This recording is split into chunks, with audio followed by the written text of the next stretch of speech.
you weren't just a mom to us, you were a mom to the neighborhood, a Christian mom. If kids didn't go to church, my mom would load them up in her station wagon, and so many of the children got exposure to church because of Mrs. Beeman. And so you were a blessing, you've been a blessing all throughout our lives. I remember you took me to Spelman to look at the campus when I was 12 years old, and I said, I'm going to this school. And the Lord blessed me to do that. But you've been a great inspiration and a wonderful example. And then I have this lady on my right side who is my other mother. She is the mother of my husband, Bishop Ron. But she came into my life, Mom, when I was a teenager, about 16 years old.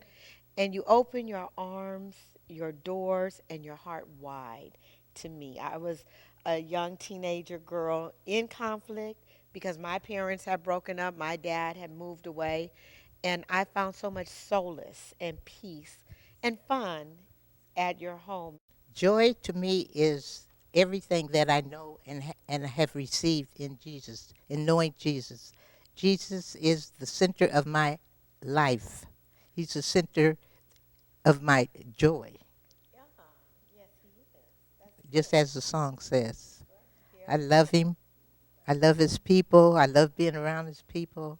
I love doing the things that he wants us to do as his children. And I thank God that he's given me that opportunity to do what I've been able to do in spite of what I've been through. Ditto. The Bible says the joy of the Lord is your strength. Yes. And that the joy of the Lord is my strength no matter what I'm going through. That joy I have that joy. That joy remains. And it takes you through your trials and your tribulations and your everyday problems that you have to face. Uh, because it's Jesus' joy. Yes.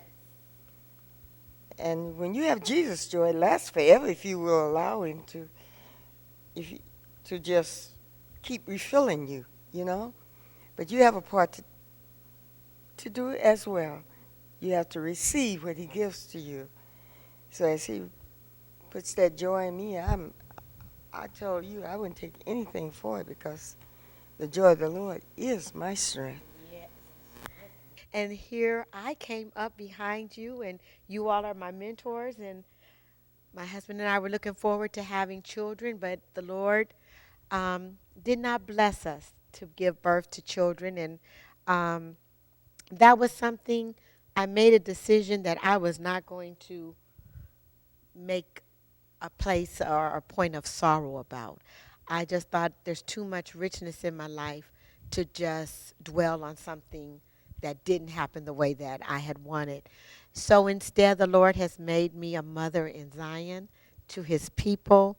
Um, I thank God throughout my life. I have served children and been a mother to children, a teacher. Now I serve the youth with Daddy's Girls. I love the women's ministry. I'm serving the women to help them to become what the Lord has called. I even serve the aged women. I know on one hand they're my mothers, but on another hand, amen, the Lord has given me to teach and lead them. So I realize, even though I didn't birth children, that God has given me a mother spirit. And I'm so appreciative of that. That was a word Francis Kelly spoke to me back in the 90s. And I didn't know what she meant then, but as I've lived it out, I see it. And today, as I sit here with these two phenomenal women on either side of me, I am a blessed woman. Mothers are the most fabulous and wonderful gifts that God ever gave to us on earth because it takes a wise mother and a wise woman to build children, family, and even our society. Love you all. Thank God that you chose joy in motherhood.